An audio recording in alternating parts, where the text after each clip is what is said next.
This is Dismissed with Prejudice, and I'm your host, Matt Tedeschi. I welcome LGBT people who were terminated from faith-based institutions, as well as religious and legal experts, to talk about religion, the law, and employment. Thank you for joining me.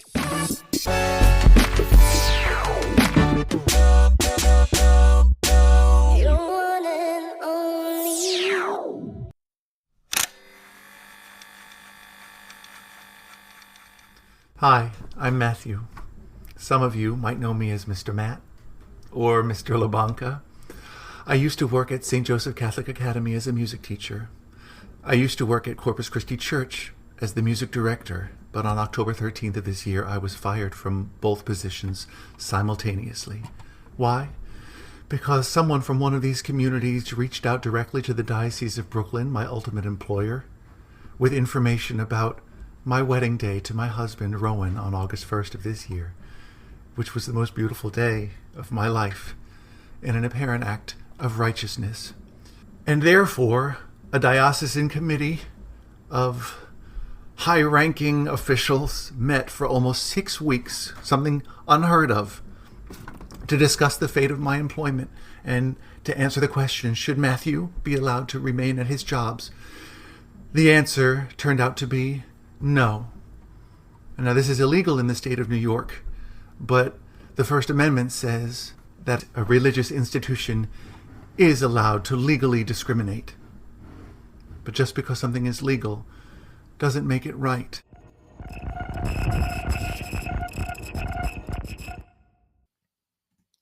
What you just heard was audio from a YouTube video made in 2021 by Matthew LaBanca after he was fired from a Catholic church and a Catholic school, where he worked as music director and a music teacher, respectively. Matthew was fired after an informant reported Matthew's marriage to his husband to the Diocese of Brooklyn. Yet instead of being browbeaten, Matthew turned his pain into art. Relying on recordings he made during termination meetings, he wrote a one-man show about his experience called Communion, now playing at the Cell Theater in New York City. Communion spotlights themes of delusion, spiritual trauma, and hope, reminding those who would use religion to discriminate against LGBTQ people that the most basic tenet of a spiritual life is that we are called to love one another. One critic hailed the unique show, writing, "Guaranteed to foster discussions about religion, sexuality, identity, tradition, prejudice, and much more, this communion is well worth receiving." Matthew is a triple threat performer, a singer, a dancer, and an actor. He has appeared in numerous productions on Broadway, both musicals and plays. Currently, he teaches music part-time at an elementary school in his neighborhood in Woodside, Queens. Welcome, Matthew. Hi, Matt. Good to be here. Thank you. Thanks for joining us. Your story is going to unfortunately involve a termination from Catholic institutions, much like many of the other guests on this program. Why don't you start off just telling us a bit about where you're from, what your career is, your faith background, that sort of thing? Sure. I'm originally from a small town in Connecticut called New Fairfield, about an hour and 20 minutes north of New York City. And I come from a family of teachers and a family of musicians. So it's no surprise that I followed in those footsteps. A tight-knit Italian family as well that were originally from New York. They moved out of the city in the early 70s, like a lot of people did. And my older brother and I were raised upstate. And when I moved out, I moved to the city. You were raised Catholic, I take it? I was, yeah. I never went to Catholic school, but we went to church every week. My parents were products of Catholic school education. So tell us a little bit about your career then. Right. So I went to school at the University of Connecticut. And when I graduated with a degree in voice and a degree in music education. And I was faced with a choice of where I wanted my life to go. And I had a father who sat me down and said, you know, I see you doing something with music. You could really go somewhere with this, whatever that looked like. But for me, I took that to mean that I wanted to be on stage and I wanted to perform. And I had an opportunity when I graduated in college to go on the road with a national tour of a Broadway show. Oh, wow. And so I took it. And it just opened up a career to me of touring the country, of playing regional theaters, and then eventually making my Broadway debut with a little show called Young Frankenstein with a little known creator named Mel Brooks. in 2007. So I was a member of the original company of that Broadway musical and appeared on Broadway multiple times after that. Well, I understand with a voice like yours why you would go into such a thing, and how great it must have been too to have a parent who was so supportive. He didn't have that kind of support when he was growing up. And it makes sense. You're the Mhm, child of immigrants and we've mhm. come to this country to build a stable life for you. And why are you going to be a musician?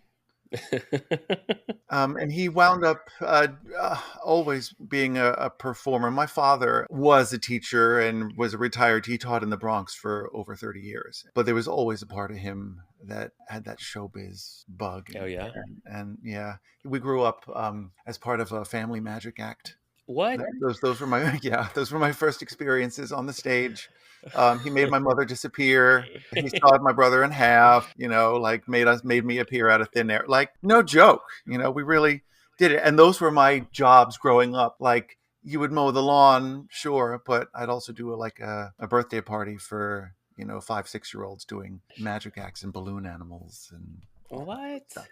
Okay, that I did not know. Yeah. That's amazing. So yeah, you have the performer bug in you from a young age. Yeah, yeah, I do. Wow, that's amazing. So tell us where you're at now then. You're in New York City, correct?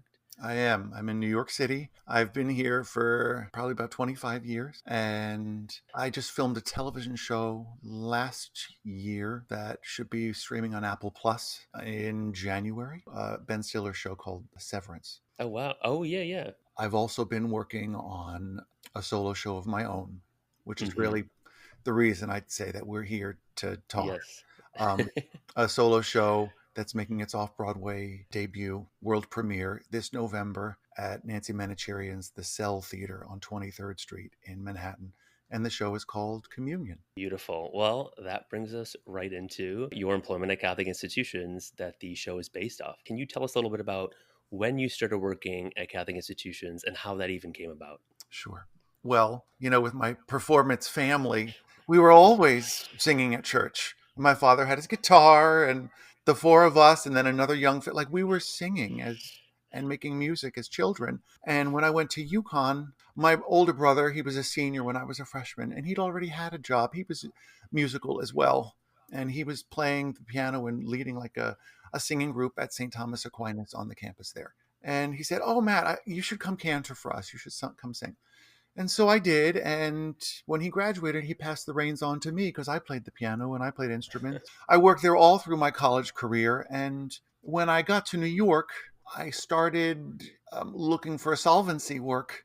As luck would have it, I found a lot of work with religious institutions, and Mm. especially in my neighborhood. And at one point, there was a knock on my door because I was singing and playing the piano in my apartment. And it's like, oh no, I'm too loud. I'm too loud. He said, no, no, I love what you're doing and we need somebody at our church. It's 3 blocks away. Would you come talk to the people over at Corpus Christi? And I did. And they hired me. And I started directing the choir there. I was in and out of that church for a little bit because during that first time when I worked there, I booked my Broadway show, and then I had other shows. Mm. Like there were different things that were happening.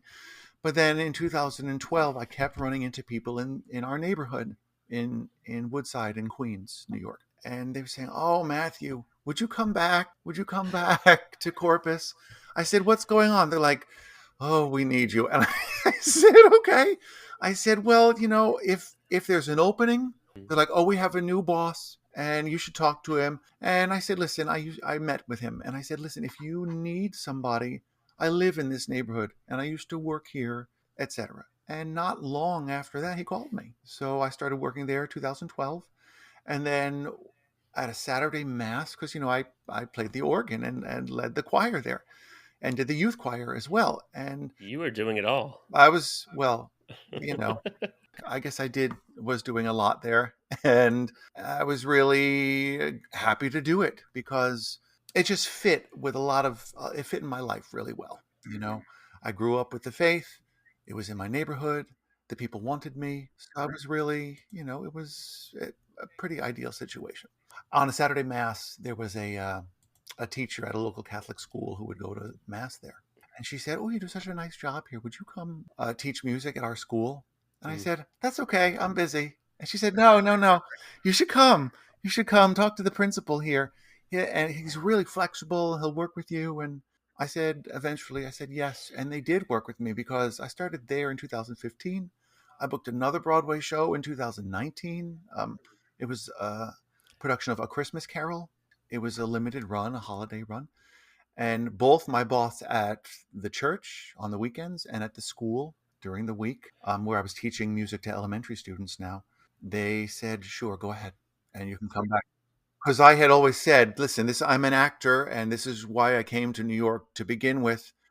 But I also want to grow some roots in my life. I want to grow some community in my life. And if it was okay with you that sometimes I would go away, I would help find a substitute. I would help find a temporary replacement. Of course, I would do that if you would be willing to work with me." And they were.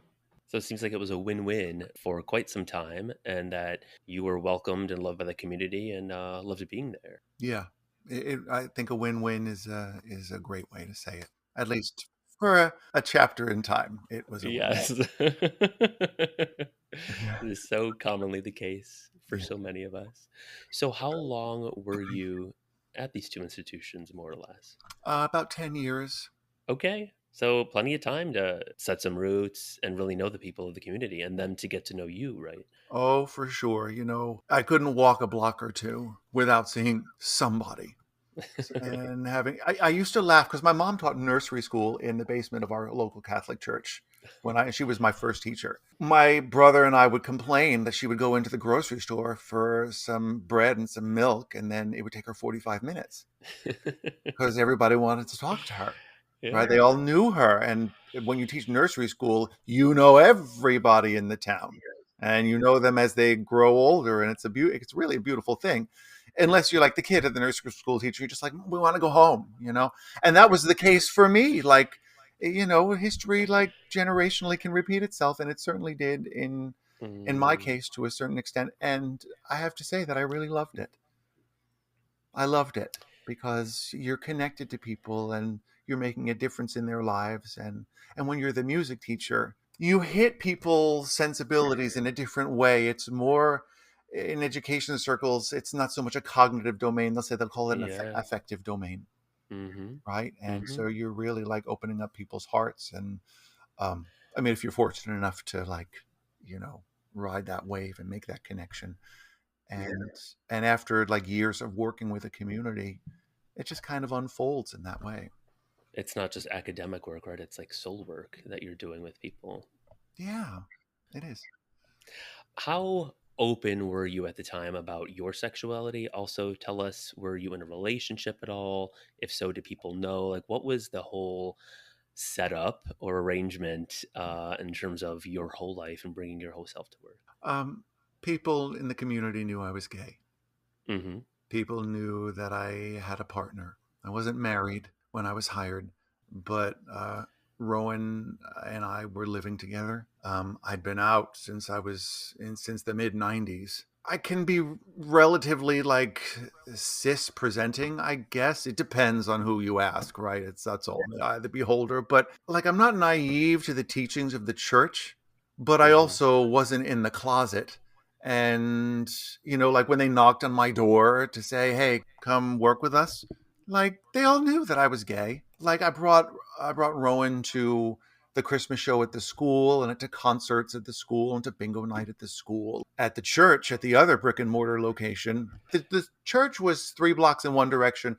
The school was 7 blocks in the other direction. So I mean, it was all walking within the neighborhood. Mm-hmm. And we would go to church. Rowan wasn't Catholic, but I would say, "Oh, they're doing a Mardi Gras party before Lent begins. You should come to that. Oh, they're having a Christmas party. We're doing a potluck, whatever we're doing." And the choir knew him. Even my boss knew him. And, Uh, I remember, like, at one point thinking, wow, this is kind of amazing. Rowan is sitting here at the dining mm-hmm. room table in the rectory, and we're all eating corn on the cob. I'm like, what is going on here? It was just like acceptance. And was it ever much talked about or not really? Was it just sort of like, this is what life is and there's no need? It was never talked about. I never Like, I would say I'm not draping a pride flag over the organ. Yeah. I wasn't going in there like a vigilante, like trying to make waves and trying to make Hmm. change, but I just was who I was. And I did my jobs very well. I did my jobs very well. And I think that's what people noticed the most. Hmm. Hmm. And it seems like you were living a reality. I was going to say of what could be, but it seems like of what actually was for some time, like the ability to just be yourself in a Catholic space, which is sadly so rare for so many people, but it shows us that it can exist, right? Like such a thing can actually exist. And I'm very touched just to hear that said out loud, because after what did happen, to hear that again and to remember that you're right. It was. Hmm. It was not perfectly Hmm. ideal, Hmm. but it wasn't for a while what it then turned into. So tell us about that. Tell us about what it turned into and how that even came about, how that even took place. Right. Um, Rowan and I got married. We got married. We just had our anniversary. It was August 1st. Oh, congrats. So we were married. My father was our celebrant at our wedding. Oh, Our mothers, wow. oh, yeah. Oh, what a gift. Yeah. Yeah. It was wonderful. And talk about to have a showman like my dad do that. We wrote our own ceremony and our own vows. Our mothers did readings and made these funny speeches of Mm, affection. And it was really a wonderful, like, I know it's cliche to say, but it was the most mhm, beautiful day of my life, of our lives. Not long after, my co-worker of mine at the church came into the choir room where I had a desk and set up and stuff. He came up to me and he said, "Listen, Matt, somebody called the Diocese of Brooklyn about your wedding." I said, "Oh, yeah." He said, "Yeah." I said, "Well, what's happening?" And he said, "Nothing really." Well, I said, "Who knows? Does the pastor know?" By that point, there was a new pastor at the church because I'd been there for 9 years. Somebody okay. new had come in. I said, "Does the pastor know?" And he said, "Yes, he knows, but they're just kind of being, just level about, like, nothing's really happening. But I just want you to know, Matt, that somebody called about that, but it should be okay." I said, "All right." That was middle of August.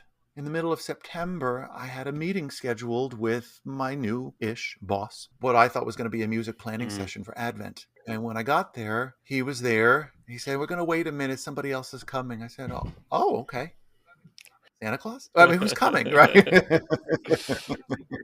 Who's coming? And it wasn't Santa. It was Sister Joan from the diocese, who I'd never met before, who was there to represent St. Joseph Catholic Academy. And Monsignor Jonas was there to represent Corpus Christi Church. And they brought me to the rectory basement and basically told me that same-sex marriage is not approved by the Catholic Church, that someone had reported our wedding, but they wanted to hear my side of the story to know if this wedding happened, if the wedding was registered in a state. And I said yes to both of those questions. Was hesitant the whole time because I didn't have an attorney present. I even asked them, I said, this is this is my livelihood. This is a very big part of my life. Should I have some legal presence here right now? And they said, "Okay, so to tell you, there have been meetings."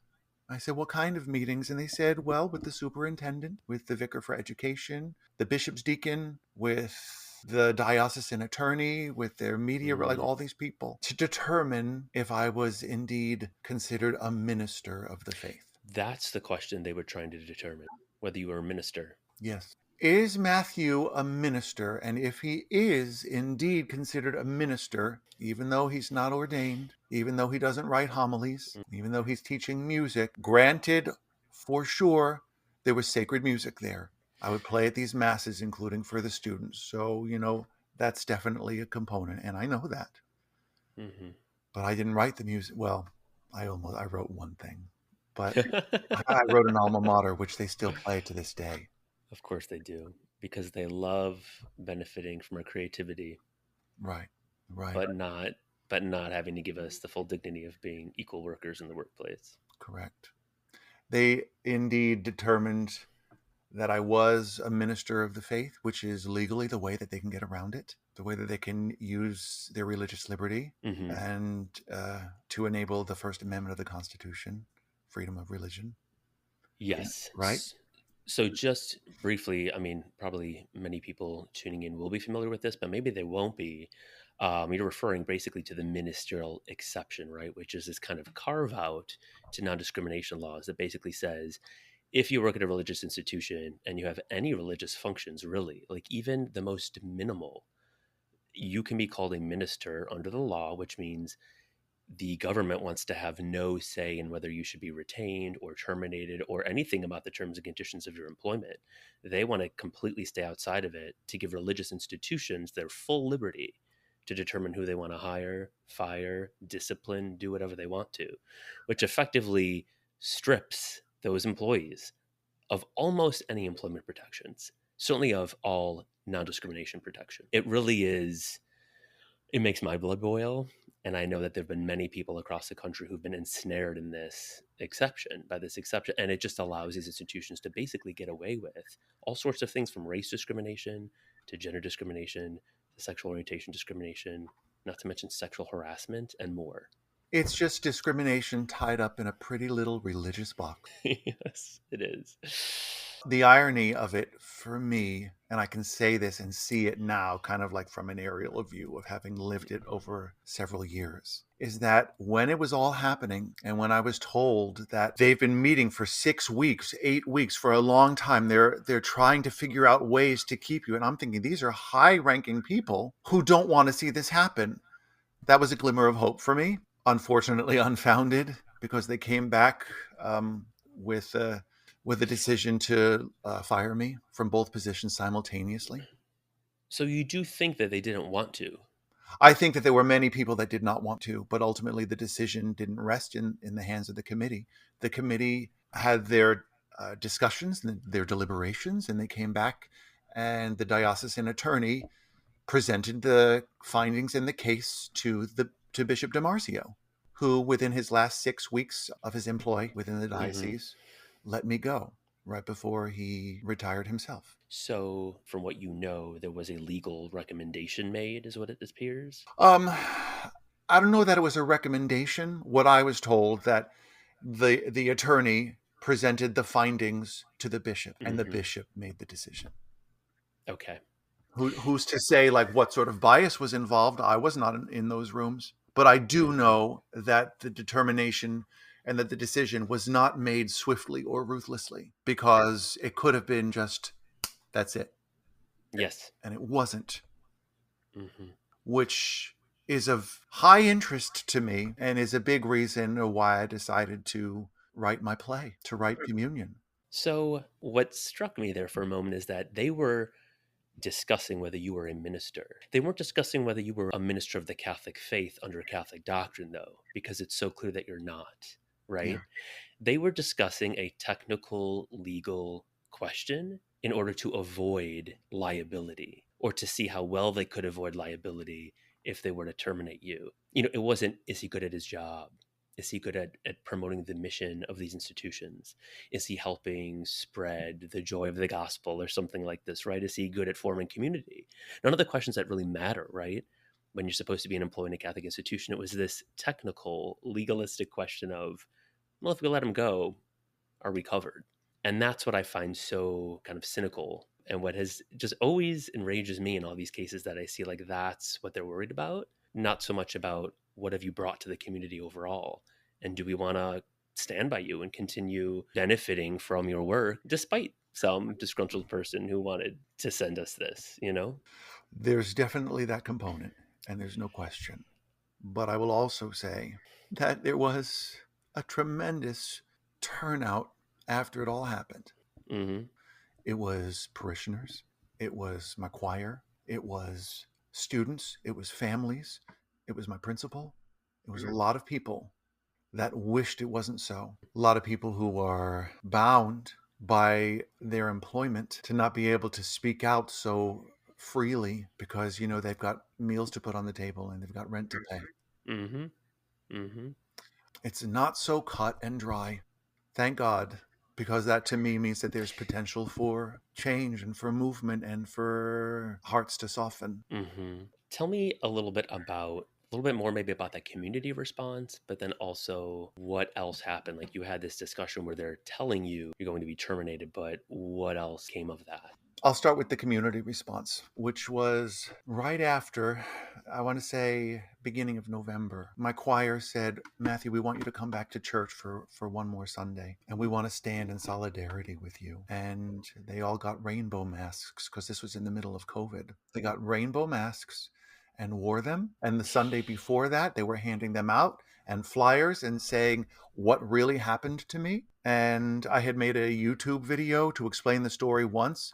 The YouTube video went viral. It opened up a whole nother media circus where the New York Times picked up the story, the Daily News, and the USA Today. Inside Edition did a national televised story. All the local TV stations picked it up. And it was a frenzy. And I was getting coaching from Father Jim Martin and from Mary Ann Duddy Burke and Francis DiBernardo and Ross Murray at GLAD. These are all allies with the New Ways Ministry and Dignity USA. And I'm so grateful to all of them. And that mass, I'd say 2/3 of the people, including ushers in the church, wore the masks. My parents came. My husband stood with me. We have pictures, and it's just unreal and hopeful.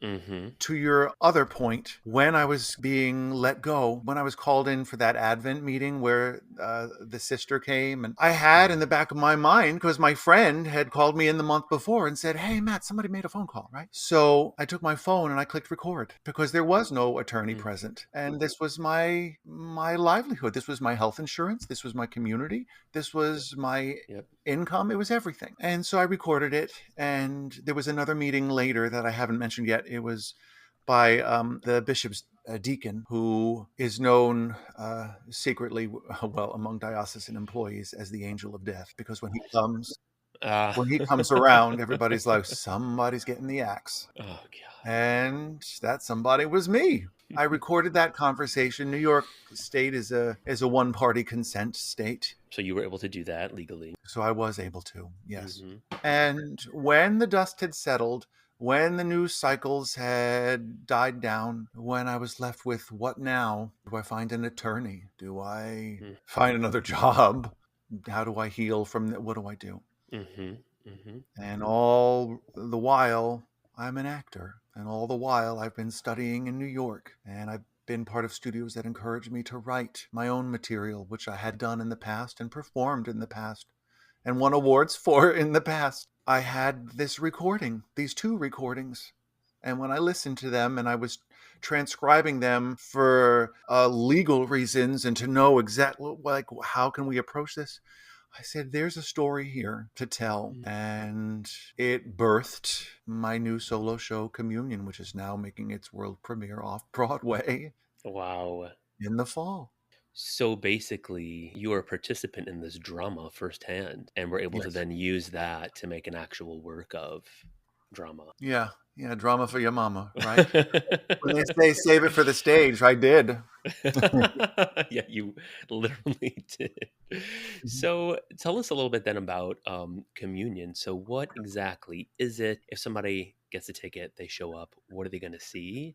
What are kind of like some of the main themes? What do you want people to take away from it? So it's a solo show about my story. It's about a gay Catholic school teacher who gets fired when the Diocese of Brooklyn learns that he got married to a man. And the diocese offered me money to keep quiet about everything. They offered me a severance package with a gag order, with a non-disclosure agreement, with a non-disparagement agreement. Par for the course. And when they offered me that, I turned them down. It was going to be $10,000 for each job, $10,000 for the teaching job, $10,000 for the music director job at the church, in exchange for keeping silent for the rest of my life. Yeah. And so I turned them down and I wrote a play instead.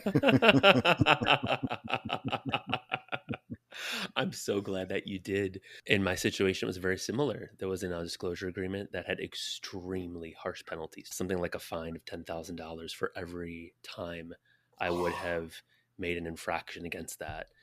So I took a screenshot of it, put it online and said, well, I'm not signing this, and then wrote my whole narrative of what happened to me.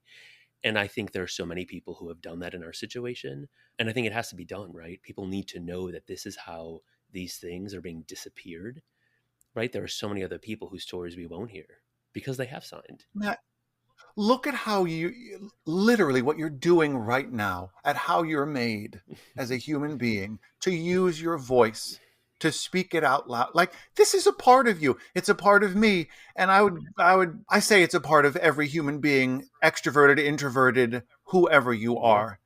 People want to know that what they say matters, that who they are is appreciated. Like, Mm-hmm. these are just Mm-hmm. fundamentals of being a human being. And when you're told, shut up, oh, but you're taking money, so you decided. Yeah. Right. After they steal your ability to put food on the table, then they're going to give you a little bit of that back, but in exchange for your silence. I mean, yeah, it's definitely a play of material need against integrity. And trust me, the amount they were offering me was far less than that. It was the remainder of my year's salary, which was like a few Mm. months. So I mean, it was almost nothing. And I'm like, this is not worth this. Let me tell you. And don't get me wrong, I understand, and maybe you're in this position as well. I understand how fortunate I am Hmm. that I did not have to Hmm. scramble, that I was not living paycheck to paycheck, Yeah. that I didn't have to take it. We had cushion, we had wiggle room, Mm-hmm. and as luck would have it, or as I like to say, as God would have it, Mm-hmm. I was rehired. Sorry, this is very moving to me, but I was rehired 6 weeks later at a public school, also in my neighborhood. Good for them and good for you. That they needed a music teacher, that they didn't have a teacher, and that the communities rallied around me and made the connection. Mm, And by Thanksgiving, I had a job. wow. And what does it say that, a public school is acting more Christ-like and living the gospel values out more than a Catholic school that is claiming, oh, this is what we're teaching we need Catholic schools to carry on these values, right? Because the public school doesn't have this kind of basis to it. Just the utter cognitive dissonance. This always shocks me. There's another friend I have who was in a very similar situation. She was terminated, and within a couple of weeks, she got a job from the local public school as well. And she has Good said, for her. the community I feel there, it's just so. She loved her former community, but this public school was actually standing with her, recognizing her fully. And I just think that is such a damning indictment against Catholic institutions. Yeah, religious institutions in general do not have a monopoly on truth, and they do Mm-hmm. not have a monopoly on morality. Mm-hmm. Nor on goodness. It's very upsetting to see, but I'm glad that there were people around you who were able to say, you know what, we're going to step in here and put your abilities to work once again. Well, I say that the church spoke and God answered. Mm, in an unusual way, right? Yes, as is always the case, Yes. if you're open to receive it.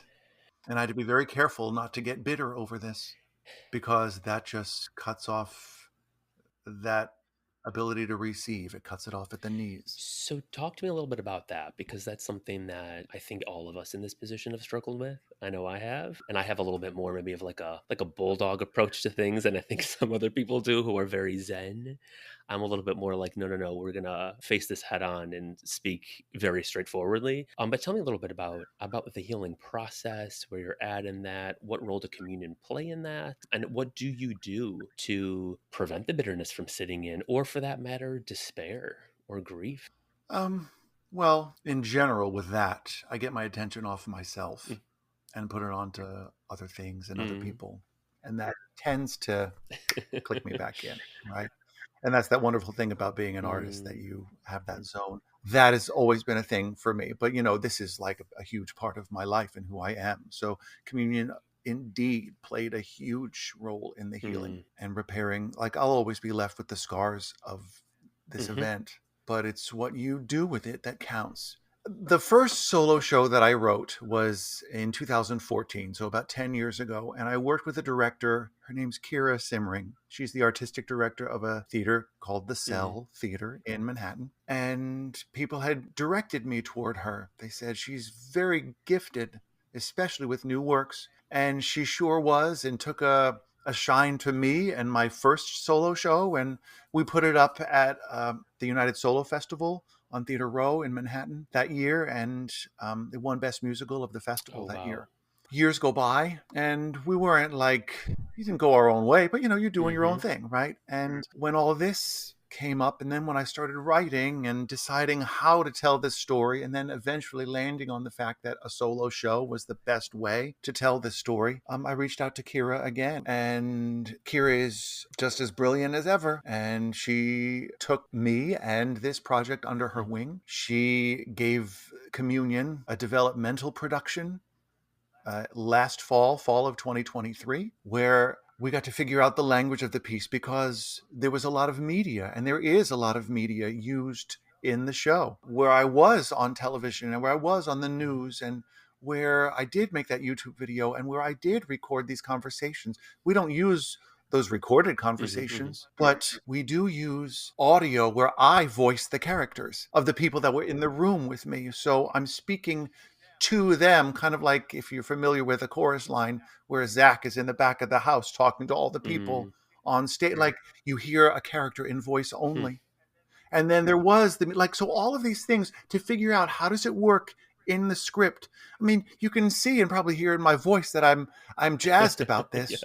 And this is part of that healing, that you're turning your pain into something creative that not only can heal you, but can heal other people who may need to hear a message like this, whether they've been discriminated against, or know someone who's been discriminated against, or were the ones who were doing the discriminating acts. To know what a person goes through emotionally, psychologically, spiritually, when they're inflicted with a traumatic event like this. And so many people have been silenced. So many people signed severance agreements like the ones that we were asked to sign. So many people are currently in positions of employment where they cannot speak out, whether they are gay themselves, whether they're in a relationship themselves, or their child is, or whatever it is. They're nearing retirement and they have to coast in. And so, that developmental production that we did last fall was so much for my own personal healing. And a lot of people from those communities, the school, the church, my neighborhood, they came and they saw it. And I said it to their faces. And I'm telling you, it changed me. It made a huge difference for me. Like, I wasn't wondering what people thought anymore when I saw them in the neighborhood. It didn't matter anymore. I mean, a little, but it mostly didn't matter. And this time around, this off-Broadway production, this time it's not just about me, but it's for other people. Can you explain a little bit what a developmental production is? How does that differ from what's coming up very soon? We had a limited number of performances. The upcoming run is going to be a limited run as well, but I was given 3 performances in the last fall. And it was a chance just to see, would a projection work at this moment? Would the audio work here? Does this joke land? Just a little bit more in the works, you're kind of smoothing out some rough edges, that sort of thing. Yeah, it's kind of like a previews thing, and just to see if it works at all. And it worked so well that we extended the run to a second weekend, and then that one sold out, and then we extended to a third weekend. So we kept adding performances because people started to hear about it. And so, so that's what we're hoping to ride, that momentum. And a lot of those people, they want to come back. Now, there's going to be a full set design. There's going to be a full projection design. It'll feel a lot more immersive. We're in the same space. And it's also going to be on an off-Broadway contract. And that means that it can garner there's more possibility for press, for reviews from well-respected publishing houses. And that could be a great springboard for greater visibility beyond the 5 boroughs of New York City, because we also want to film this. Oh, wow. And we also want to take it on a national tour. I hope you do. I'm dying to see it. I really hope I can at some point. I heard that there was singing involved, that it might be a bit interactive. Is that correct? You did? Yes, there is. Well, I am a music teacher after all. And I was a choir director after all. And my director, Kira, had the brilliant idea to say, let us start the show in a rehearsal. The audience doesn't know that they're my choir. But, after having taught for so many years, we wrote it into the script, like what it takes to coax it out of people. And it's just, that was part of why we developed it as well, to see, would this element work. Mm. And I had my own doubts, even as, a teacher. I said, yeah, people come to the theater, they just want to Uh-huh. sit. But the way the set is designed and the way people are, it's more circular, it's more inclusive, it's more communal. I mean, it's part of the reason why we Mm-hmm. have the title Communion. Mm-hmm. 'Cause it means many things on many different levels, and this was one of them. And what an experience to come to the theater and be asked to sing, and then you do, and like the people next to you might, and it just like lifts everybody Mm-hmm. up. And so many people who come to the theater anyway, Catholic, religious or not, they know music. They tend to like music, and a Yeah. lot of them were probably in a choir at some point, right? Mm-hmm. And it just brings up all it and breaks down a lot of those typical, Mm-hmm. don't look at me, I'm in my seat and Yeah. I'm looking at that, right?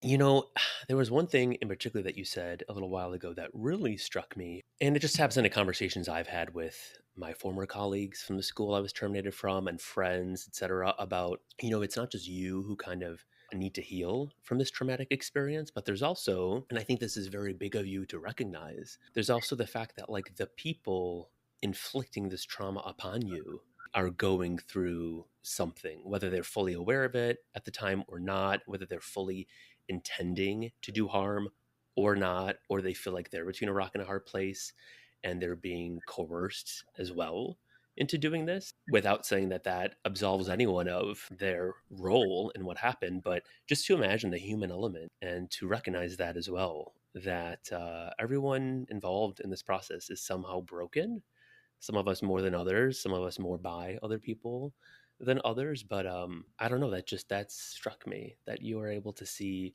even these people who hurt me so profoundly. I still can recognize their humanity and the fact that they themselves have gone through some kind of trauma, and that they, again, knowingly or not, are going to need to work it out with their God.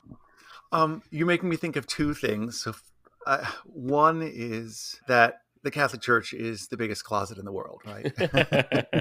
Yes, we know that. And so many great fancy clothes in that closet. Oh my gosh, drape and swish, and yes. Um, I was asked, and we tell this story in communion, I was asked by a music director colleague of mine to play for a retreat on Long Island. This is maybe 5, 6 years ago. They need somebody to come play an hour of show tunes, Matt. Could you come play on a Friday night at this retreat center for an hour of show? You're a Broadway guy. You could do that, right? I said, yeah, sure. And, oh, one more thing. It's a retreat for gay priests. Ah. You're okay with that, right? I was like, more than okay with it. I'm more than okay with it. So I went and I played, and it was just very eye-opening. Mm. And part of me was saying, why should any of us have to hide Mm-hmm. at all? But the other is something that happened to me just yesterday, which was that the choir that I was with at Corpus Christi, we were together for a long time. Mm-hmm. And a lot of them were senior citizens, are senior citizens, like my aunties and my uncles. Mm-hmm. And we were all invited to a 70th birthday party yesterday. Oh, yeah, it was lit. It was an amazing party. And she invited all these people from her different groups, and one of the groups besides the choir was where there were some people from Corpus Christi. I mean, our choir was too, but none of the choir is really going to that church anymore. Mm. But there was one person in particular that I saw at the buffet, and I said, oh my gosh, I still don't know who made the report. I probably will never know. Mm-hmm. But this was one of the people that I wondered if it was them. Oh. For various reasons, I wondered. Mm-hmm. And after dinner, they crossed over to me and held out their hand and said, we miss you so much. How are you? We miss you.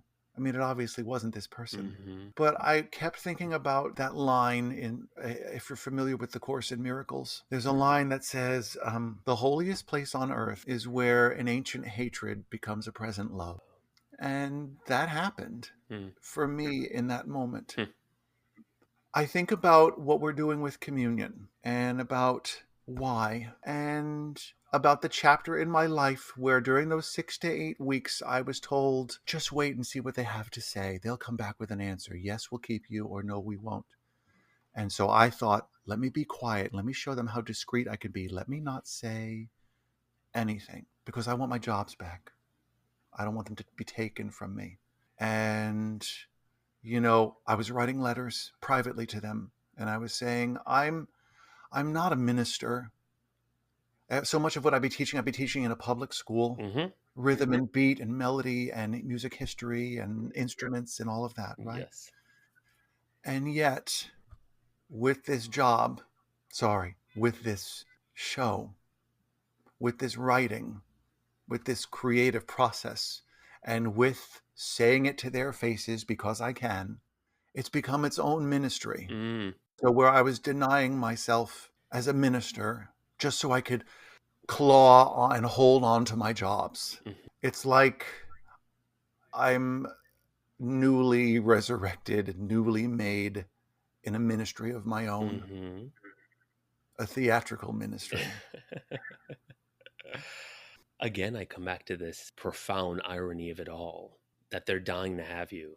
They're dying to kick you out, that they want your gifts and talents and all the ways that you add to the community, that you, in a very real way, but as a layperson, cultivate gospel values. And you're not legally a minister, but at the same time, what you're doing, you're right, is part of this ministry that we all participate in. And now you're taking it to the next level. Yeah. Someone mentioned that to me recently too. They refer to this podcast as a ministry, which is not language I usually would use for Sure. myself or for this. But the fact that you're mentioning this again in relation to communion just kind of makes me think maybe I need to broaden my mind a little more too about what a ministry is and what that means and what it means then to be a minister. Obviously, we're not in a sort of hierarchical ordination kind of way, but maybe in a way that's even more important. We are, and I think communion is probably a good reminder of that. That's what storytelling is, and you're doing it with my episode and all your episodes and your history and sharing all that. Communion is just a highly refined, practiced version of that. All the parables of Jesus, Mm-hmm. all those stories. I mean, I see it in my classroom all the time because I work with elementary students, and stories reach them the most.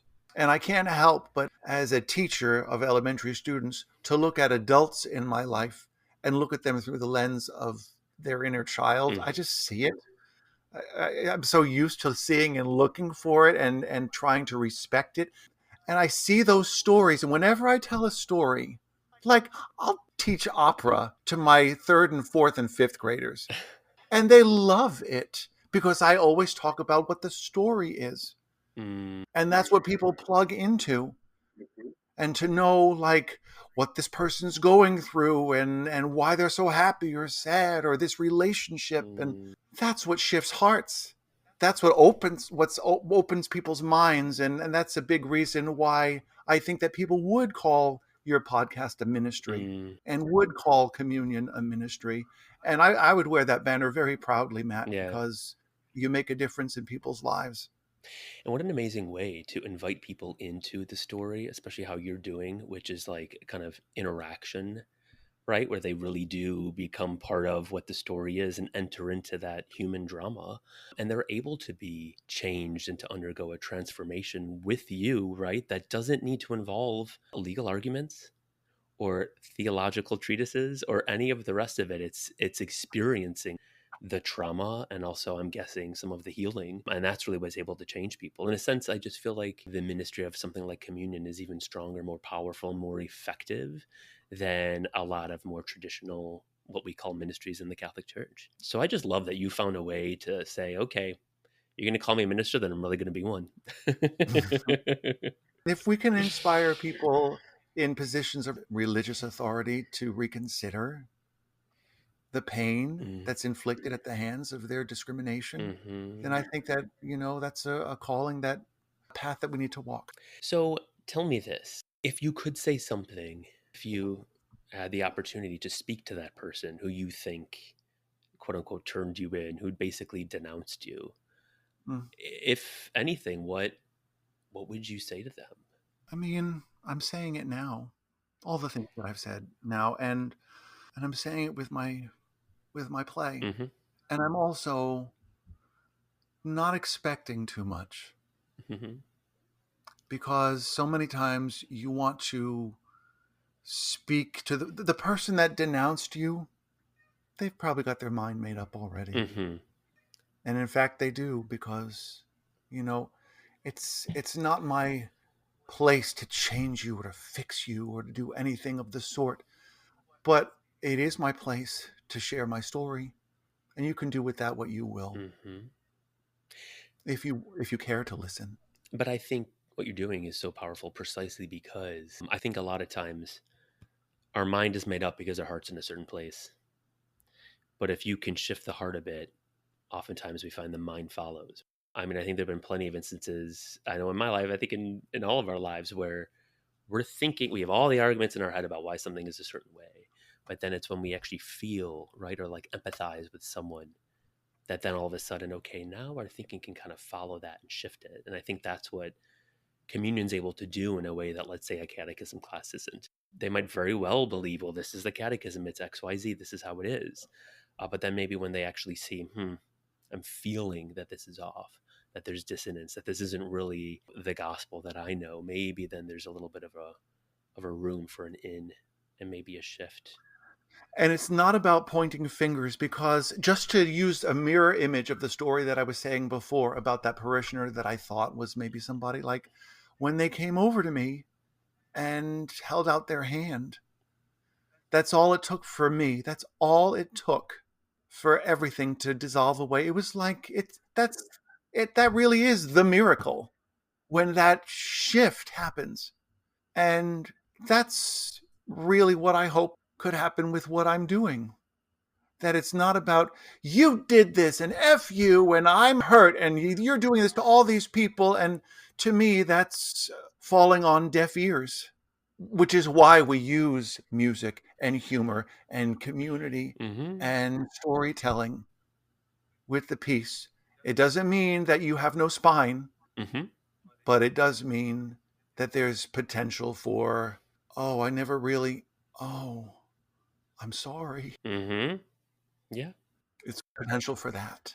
Speaking of that, so I know that you're saying, my point isn't necessarily to change people's minds or to point fingers. At the same time, there is something important happening in the Catholic Church currently. We're in the midst of this Oh, synodal process, right, where bishops and many others, lay people as well, will be meeting in Rome and making some potentially big decisions on how the church maybe should be shifting and how it interacts with its own members. Is there anything you would want to say to members in the synod if they could hear you, have a conversation with you, if you could make a YouTube that they would see? What sort of thing would you tell them? it might be, obviously, yes, as a matter of the heart, like the things that I'm saying with my play, Mm-hmm. and to illuminate the emotional life of what a person goes through, for sure. But the Mm-hmm. other, from an intellectual standpoint, I would want them to really reevaluate the text and reevaluate the translations with Arsenokoitai and Malakoi and the Greek words, Mm-hmm. Mm-hmm.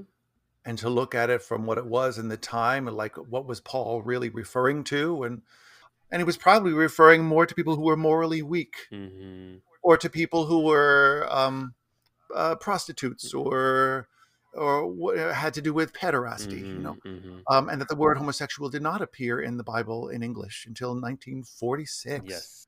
which is that wonderful movie that's going around the country right now, 1946, who I've spoken with the creative team from them as Oh well. wow. And I highly recommend that your listeners seek that out. Yes. But also you can stream it from their website and Nice. support that. So that's like a really great thing.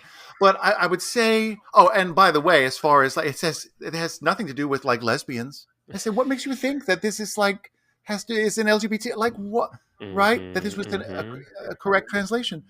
But I would also say that there is no shame in admitting your mistakes. Mm. That if you make them, it's okay to say, we got this wrong. Better late than never. And we are so sorry for the pain that, and the Catholic Church is the touchstone of morality for a large person, for like 25% of the world's population. Mm. And if they were to say, I'm sorry, we got this wrong, how much less likely would people be the victim of hate crimes Hmm. and slander. They have such a pulpit, and it's important how they use it. That's right. That's right. Right now, as we're speaking, I'm sure there are many, many people in Catholic and other faith-based institutions who are LGBT plus who, for whatever reason, cannot be fully open about that where they're at, or maybe are, but see something on the horizon like you did where there's danger. Is there anything that you would say to people in that situation? Oh my goodness. Well, just to acknowledge that that is very hard to be trapped, to feel that way. And it's very hard to wrestle and to think that sometimes you're deluding yourself Hmm. and yet also know, but this faith means something to me because it meant something to my parents and to their parents. Hmm. That it's not so cut and dry. It's not so black and white. It's a big reason why religious discrimination is such a traumatic thing, Hmm. because those teachings and those currents and that acceptance and that sense of divinity, it runs deep in people, Hmm. especially if you're raised as a cradle Catholic. Yeah. So I would say that I know how hard that is. Matt, I got so many letters from people when I was, and emails and texts Mm-hmm. and Facebook messages. Oh, this is my story.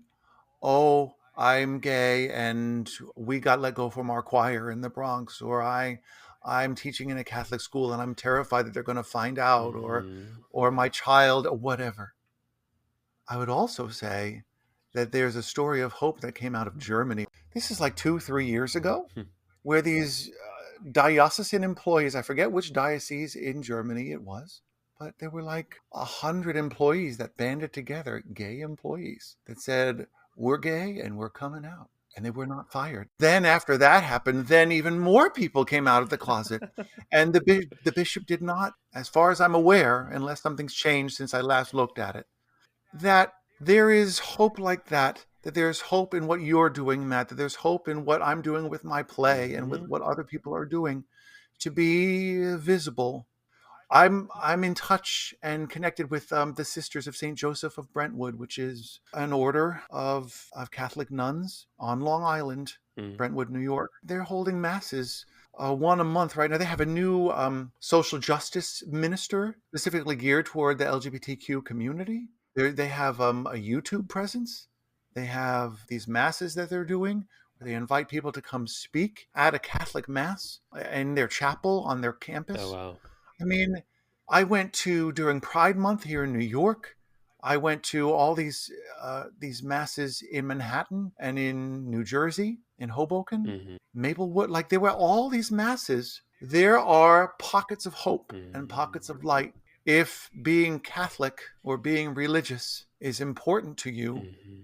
as a gay Christian, right? If that's important to you. Mm-hmm. But I would also say, if you're like, I've had it and I can't do it anymore, everybody's journey is different. Mm-hmm. I would say then trust your gut, and you have to do what is right for you. Yes. You have to do that. I think, yeah.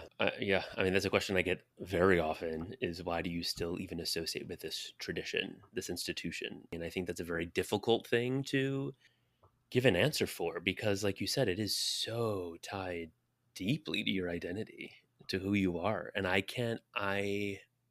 I'm sure not everyone who's raised Catholic will say this, but I cannot conceive of myself as who I am today, divorced from the Catholic tradition kind of writ large. It Yeah, just has made me so much of who I am for better and worse. And it's been a cause of joy and a cause of great pain at the same time. It's just kind of like in your blood. But I do think, what a great example in Germany because it really shows the power of solidarity. That when you have enough people who band together, okay, all the power in the world that the bishop has, isn't going to be able to overcome when the community actually comes together and says, "We're not going to stand for this." When your entire institution steps up and says, "No, we're not doing this," and it's very difficult to do in a Catholic institution because there's so much fear, and they're so often like deactivated places, right, where people don't want to speak up. Father's always right, kiss the ring, right? People don't want to actually be bold. We're taught to not be bold. And I think people need to take the faith into their own hands. They understand it, they know what it is, and act on behalf of like the fundamental values that they're at church for in the first place. solidarity, love, care for others. And, when people do that, you see that they make progress. So hopefully we'll see more of that as we move forward. Why don't you just share a little bit with us about communion, where people can find this? Sure. So Communion is my solo show, making its world premiere November 7th at the Cell Theater in Manhattan, which is 338 West 23rd Street. It's a limited run going from currently, we may have the ability to extend, but currently it's going from November 7th to December 1st. You can find more about the play and buy tickets at communiontheplay.com. So communiontheplay.com is the website that has a lot of media. It tells the story and it has links to tickets. It shows ways to support us. Are hoping for a change in the world, hoping for a faith and for messaging that's based on inclusivity and love. And that's what Communion does, that through music, through stories, through humor, and through a lot of truth telling. And is there any way to, is there like a contact form on there, a way that people could get in contact with you? Oh, yeah. There is a contact form on communiontheplay.com. And if anybody wants to find out more about me, they can go to my website, which is matthewlabanca.com. You can contact me from both of those. Perfect. Everybody go and see Communion and visit Matthew's site. Matthew, thank you so much for speaking with me and for sharing your insight with all of our listeners. It's just as always a humbling experience to learn from other people and to see what they're up to in the world and the good they're spreading. So thank you for sharing that with us. Thank you for all the good that you're doing. It was my absolute pleasure. Thank you. Thank you.